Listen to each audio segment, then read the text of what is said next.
welcome back to The Explainer. Today, we are diving into something you really don't see every day. We're looking at a startup build guide that actually pairs a massive, world-changing social mission with a highly profitable, pragmatic business model. We are going to unpack exactly how you can build an AI-powered AgTech startup for under £300. Let's get right into it. 600 million. I really want you to think about that number for a second. That is how many people globally depend directly on farming for their income. It's a staggering figure. And look, when a crop disease strikes, the devastation is absolute, mostly because they often don't even find out until the damage is already done, the harvest is totally lost, and their income, well, it's just gone. So here is our roadmap for today. 1. The crop disease crisis. 2. AI in your pocket. 3. The lean tech stack. 4. A profitable mission. And 5. The local launch strategy. Section 1. The crop disease crisis, a global and local tragedy. Now, to put this into perspective, the Food and Agriculture Organization estimates that between 20 and 40% of global food production is destroyed by crop diseases every single year. Just let that sink in. Up to 40%. That is essentially like growing 5 apples and instantly throwing 2 in the trash. We're talking about an annual economic loss running into the hundreds of billions of dollars. So why does this happen? Well, the core reason is a massive access gap. In developing countries, you've got, on average, just one agricultural extension officer for every 1,500 farmers. It's like having one doctor for a whole town. That severe bottleneck means farmers are basically forced to guess their treatments. And if they guess wrong, or if they just do nothing, the disease spreads like wildfire, and they can lose up to 30% of their harvest before they ever get a proper diagnosis. And honestly, this isn't just an isolated issue. In India alone, a mind-boggling $50 billion worth of crops simply vanish annually. In sub-Saharan Africa, it is literally the difference between food security and widespread famine. But even in the UK, something like potato blight costs tens of millions. The crazy thing is, the botanical expertise to actually fix this, it exists. But it's completely useless if the farmer can't access it at 7 a.m. while standing right there in the middle of their field. Section 2. AI in your pocket, the accessible solution. For this tool to actually work in the real world, it has to be designed for a 3-year-old Android phone with a clunky 3G connection, right?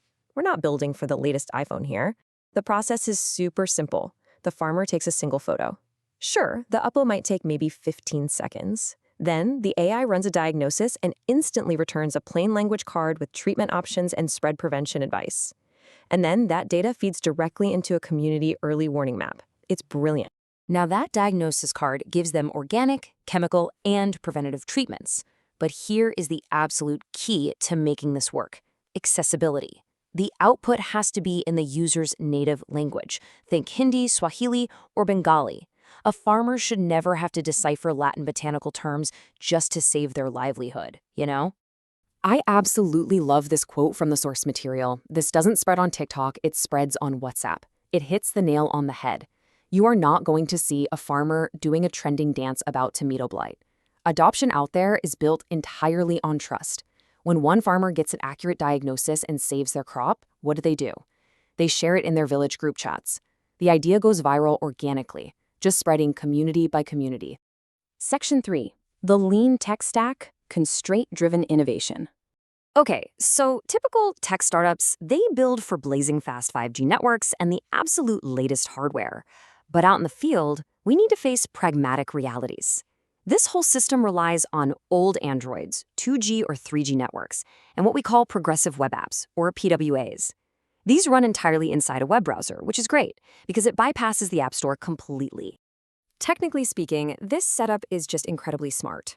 They use client-side Canvas API compression, which literally squashes a 4 megabyte photo down to a tiny 200 kilobytes before it even attempts to upload.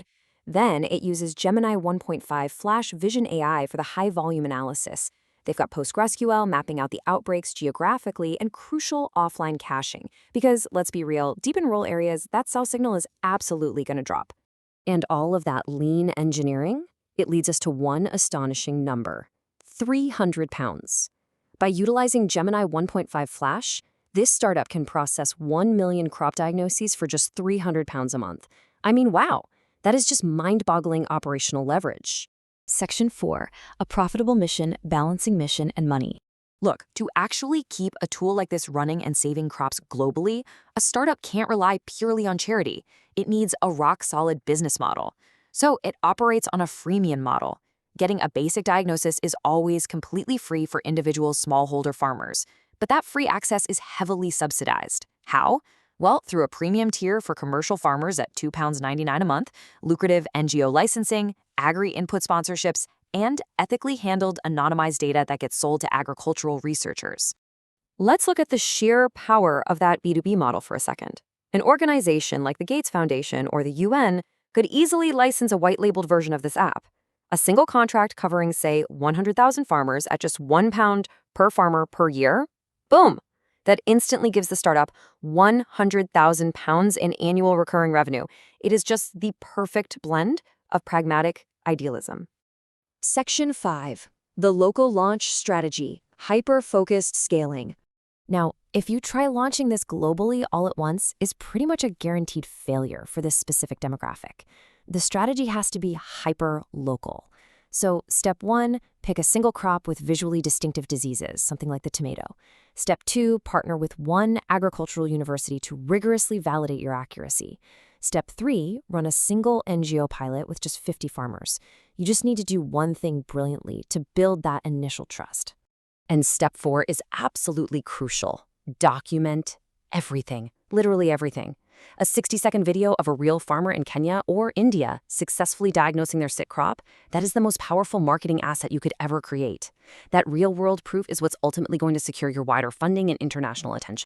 So we've just unpacked a technological framework that genuinely protects rural livelihoods and global food security. It's a total game changer. I want to leave you with this question to consider.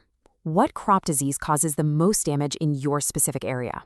And how could this exact constraint-driven AI model be applied right in your local community to solve it? Thank you so much for joining me on The Explainer today, and I'll see you next time.